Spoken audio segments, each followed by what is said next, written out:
Acts 19:11-17. Gumawa ang Diyos ng mga pambihirang himala sa pamamagitan ni Pablo.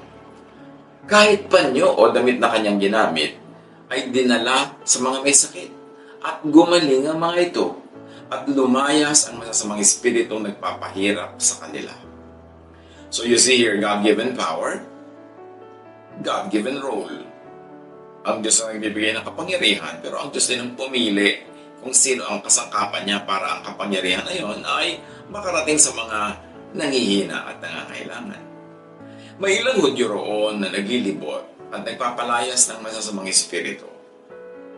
Pinangahasan nilang gamitin ang pangalan ng Panginoong Hesus sa pagpapalayas ng masasamang espiritu sa mga sinasapian ng mga ito. So here you find people na meron silang self-assigned role. Hindi sila tinawag ng Panginoon, hindi naman sila binigyan ng ganong uri ng calling at kapangyarihan, pero nagpapalaya sila ng mga masasamang espiritu. This gift is special. It could only come from God, from Jesus.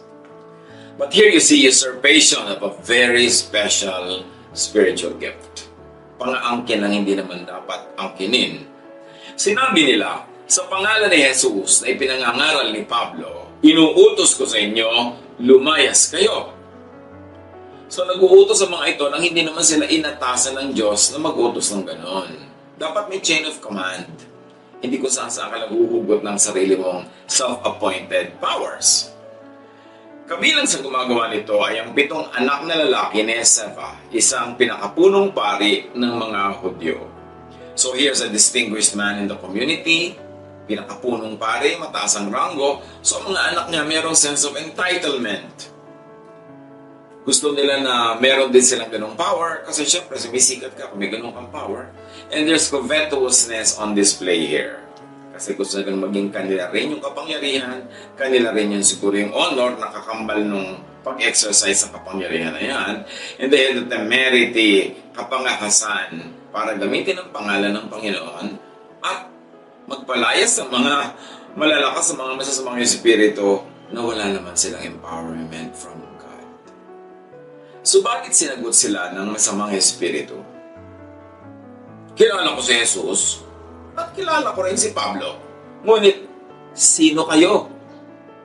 At sila'y nilundag ng lalaking sinasapian ng masamang espiritu. Tinalo silang lahat at malubhang sinaktan. Ano pat hubad at sugatan silang tumakas sa bahay na yun.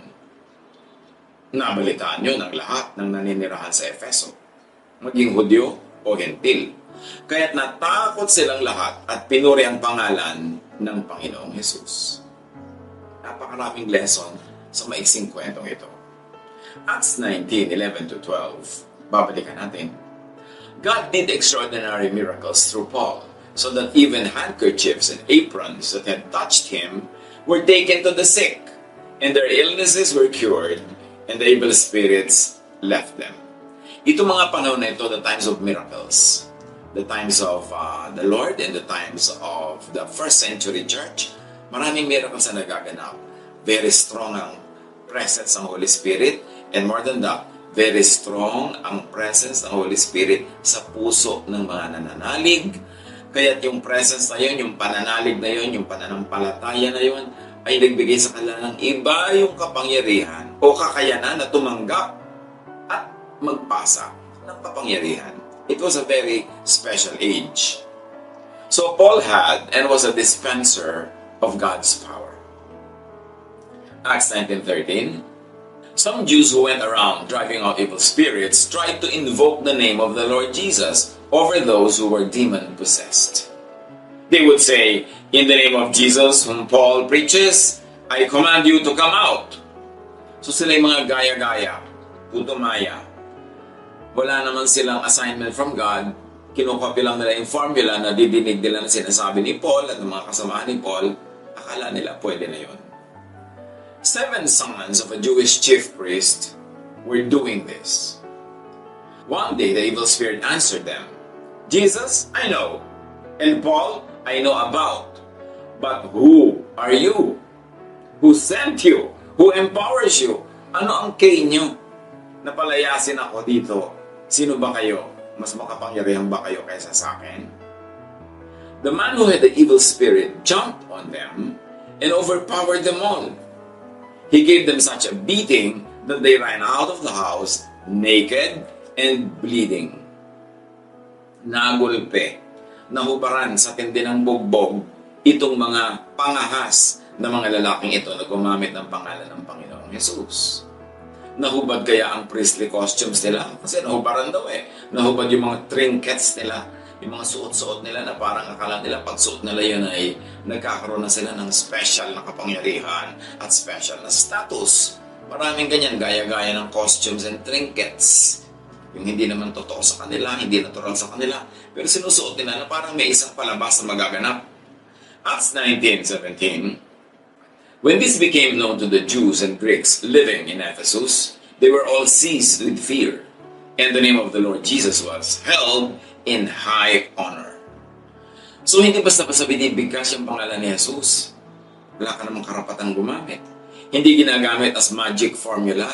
So, lumugar ang lahat. Nagpakatino sila in relation to the name of Jesus and in relation to their true selves, true giftings, and true powers, or the absence of such powers. So may lesson agad yan para sa atin mga kapatid. Lumugar. Stay in your place. Huwag paglaruan, huwag tuksohin ang kapangyarihan, ang makapangyarihan. Huwag mang-fake ng kapangyarihan. Huwag basta-basta mangopya ng salita at gawa ng iba. In other words, huwag maging impostor o impostora. At huwag mainggit, huwag maghangad ng gifts ng iba.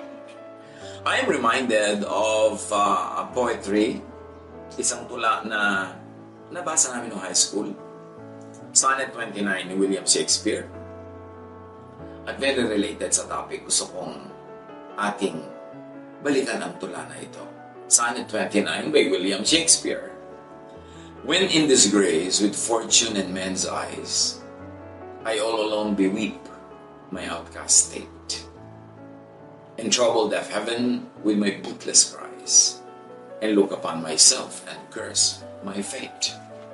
So bago tayo lumalim, sinasabi niya na mag-isa kong itinatangis ang aking kalagayan, ang aking kawawa at abang kalagayan.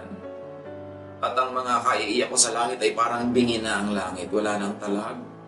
At ako tinitingnan ko ang sarili ko na halos sumpain ko ang aking buhay, ang aking sinapit. Wishing me like to one more rich in hope, featured like him with friends possessed.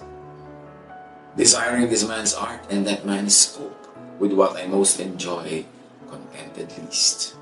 So yung pala ang source ng kanyang problema, na may kinakaingitan. Hinahangad niya yung kalagayan ng isang kapwa na maraming makaibigan, maraming katalinuhan, maraming kakayanan, samantalang siya daw ang konti-konti ng kanyang mga kakayanan na hindi pwedeng sumaya yung taong kinakaingitan niya kung nagkapalit sila ng kalagayan. Yet in these thoughts, myself almost despising, haply I think on thee, and then my state. Like to the lark at break of day arising from sullen earth, sings hymns at heaven's gate. For thy sweet love remembered such wealth brings, that then I scorn to change my state with kings. Pero sa kabila daw noon, pag naalala niya, sa kanyang paninindim, sa kanyang self-pity, naalala niya itong taong kausap niya sa tula, naalala niya, mahal mo pala ako. Naalala ko ang pag-ibig mo sa akin, para isang ibon akong umaawit doon sa mga tore ng simbahan at umaakyat sa kaulap-ulapan sa mga pintuan ng langit. Kasi pag naalala ko ang pag-ibig mo sa akin, na ako ang mahal mo at hindi ang iba, parang ayoko rin magpagpalit ng pwesto kahit pa sa mga hari. At ang Sonnet 29 ni Shakespeare ay pinangahasan nating Tagalogin. So, hayaan nyo, nabalikan natin itong Sonnet 29 sa Tagalog. Tinagalog ng inyong lingkod. Kung parang kulang sa yamat dangal, walang karamay sa kaabahan. Bingi ang langit sa aking pagtangis at sa pagsumpa sa aking sinapit. Hangad matulad doon sa mayaman, mapag-asa at makaibigan. Kakayanan niya ay inaasam, pagkat ang sakin ay sobrang kulang. Kung itong loob ay manghinaman, lumalakas na, maisip ka lang. Tulad ng ibon na sa umaga ay gumigising ng buong saya, mula sa lupang ubod ng tamlay, umaakyat na at lumilipad. Paakyat sa pintuan ng langit upang mag-alay doon ng awit. Maalala lang ang iyong paglingap, ang lahat-lahat nagiging sapat. Katayo ay di pagpapalit sa mga ahariman sa daigdig. So merong ganon, naiinggit ka man sa iba, alalahanin mo ang iyong sarili, alalahanin mo ang bigay sa iyo ng Diyos, alalahanin mo ang mga blessing na binigay sa iyo, at yun ang ipagdiwang mo para kasumaya. You will feel miserable when you compare yourself with others. But look into your life, look at yourself, and look at the wonderful things God has given you para ka maging mapagpasalamat at kontento. Alalahanin ang pag-ibig sa iyo ng Diyos. At papayapa, sasaya, sisigla ang lahat. Friends, alalahanin mo na kasama mo ang Diyos. Mula nung nagsimula ito, at bago pa nagsimula ito, at kahit lumampas-lampas na ito, kasama mo pa rin ang Diyos. At pag yan ay naalala mo, kapatid, siyempre sasaya, sisigla ka, mabubuhay ang iyong loob, at magkakaroon ka ng iba yung pag-asa. Maiibig mo ang bigay sa iyo ng may likha pagka inisip mo kung paano kanya binless in a special way. Huwag mong hanapin sa buhay mo yung ibinigay ng Diyos sa iba, ang tingnan mo yung ibinigay sa iyo at yun ang enjoyin. Huwag kang tumingin sa malayo, huwag mong isipin yung mga bundok kung wala ka sa bundukan, huwag mong isipin yung mga mall kung wala ka sa mall, huwag mong isipin yung tabing dagat, yung kung ano-ano na wala. Ang isipin mo yung nandyan sa tabi mo, sa tabi sa paligid mo, yung nandyan sa iyong bahay, ang iyong pamilya, at mag-enjoy ka. Pagka sinabi mo, ay salamat sila kasama ko, nag-enjoy ako, salamat, may oras kami together. At lalong-lalo kung meron naman tayong kinakain kahit paano, edi pagpasalamat tayo. Kailangan marunong kang tumingin sa ibinibigay sa iyo at hindi doon sa ibinibigay sa iba para ka sumaya sa buhay. Kahit sa talent, yung talent na ibinigay sa iyo, i-develop mo, huwag kang mainggit sa talent ng iba at huwag mo silang kopyahin. Dapat apply na rin ito sa tao. Hindi lang sa bagay, hindi lang sa kalagayan. Kung may nagmamahal sa iyo, dapat makontento ka na. Kung talagang taong mahal nyo, di napakapalad nyo na, tama na yun, huwag na kayo maghanap pa ng iba. O nadagdagan pa ng sardinas, di mahal nyo sa buhay plus sardinas, wow, meron pang bonanza. Ngayon, kung hindi nyo naman sobrang napakamahal yung kasama nyo sa bahay, pag-aralan nyo mahalin para kayo sumaya. Lalong-lalo kung yan ang pamilya nyo, yan ang inyong kamag-anak, yan ang kasama nyo talaga sa buhay, di tanggapin, mahalin, appreciatein, imulat ang ating mata para makita natin kung ano yung mga nakakapagpasaya, kung ano yung makakapagdagdag sa ating appreciation of life and the people around us. Huwag tayong mangopya ng mga tao na pinag-aralan natin. Kinokopya nila si Paul, kinokopya nila si Jesus. Wala naman silang ganong calling at power. Dapat kung ano yung binigay sa atin, doon tayo makontento. At sigurado na pag yan ang develop natin, we will be our best version of ourselves. So iwasang magulpi at masaktan tulad nitong mga anak nitong high priest. Iwasang mahubaran, iwasang mapahiya sa iba't ibang paraan. Marami kasing equivalent ng kwento na to. Hindi lang sa pagpapalayas ng espiritu tayo nangongopya sa maraming bagay. At dahil sa pangongopya natin, tayo nagugulpe, nasasaktan, nahuhubaran, napapahiya sa maraming iba't ibang paraan din. Maraming paraan para mahubaran ang tao. Yun lamang na lumalabas yung hina mo dahil yung hindi yung tunay mong lakas ang yung kinakapitalize. Isang pagkakahubad yun. Yung nagpapanggap ka na hindi naman ikaw yun, pero nagpapretend ka na yun, mapapahiya ka rin. Masasaktan ka rin.